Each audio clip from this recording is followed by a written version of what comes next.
distinguished judges, ladies and gentlemen, fellow opponents, good evening. I am here this evening to argue that corporal punishment should not be re-implemented into the Montreal Secondary School. Corporal punishment is a form of physical discipline used to instill pain and fear by spanking or paddling children. In other words, when a child receives some serious blows in the behinds, as we say colloquially. Looking at my definition, there is one word that looms out: fear. Am I, or anyone else for that matter, expected to believe that corporal punishment is supposed to be a weapon of fear against children? Or that we are to raise a generation of timid children? I would certainly hope not. For one, corporal punishment does not teach children right from wrong on its own. Until teachers, parents, and researchers can demonstrate that corporal punishment has positive effects and it does prevent future ill discipline, I cannot responsibly support the re-implementation of corporal punishment. There are many persons, including our parents, who will argue that in their time, corporal punishment was the best means of discipline. However, what some of them will not argue is that it was the fear of getting the licks and not the licks themselves that curbed their behavior.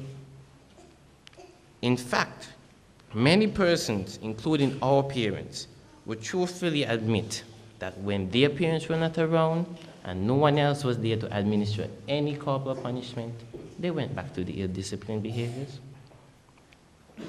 Now, some persons may argue that corporal punishment may be good to toughen up a child.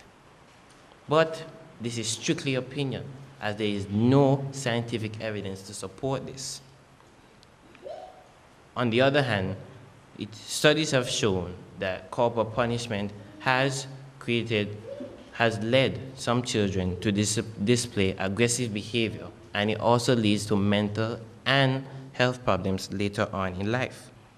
For this reason, some persons may also be of the opinion that the abuse is strictly, the punishment is strictly abusive.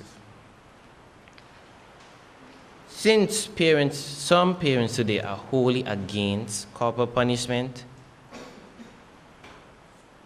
it would be better to avoid it, as we would like to keep good relationships and no friction between teachers and parents.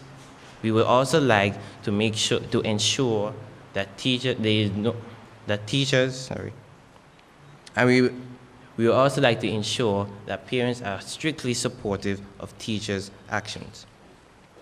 Further, in light of being more aware that persons are becoming more and more aware of their litigious and of their rights and more litigious, then the educational system should be more wary of generating of situations that could help to prevent such matters in a court case.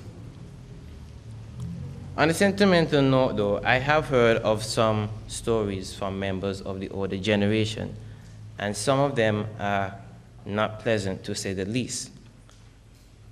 I can understand when persons got punished for arriving late at school, looking untidy, probably not doing your homework. But alternative measures could have been taken, like reducing the child's break time. However, in instances where a child or children did not understand a certain math sum or could not spell a certain word, teachers did not need to administer corporal punishment. Teachers should have been more mindful of the students, because they may have had a genuine learning deficiency. In conclusion, I would like to say that maybe we can come up with alternative means. I am not necessarily against punishment, but corporal punishment needs to be reviewed. I thank you.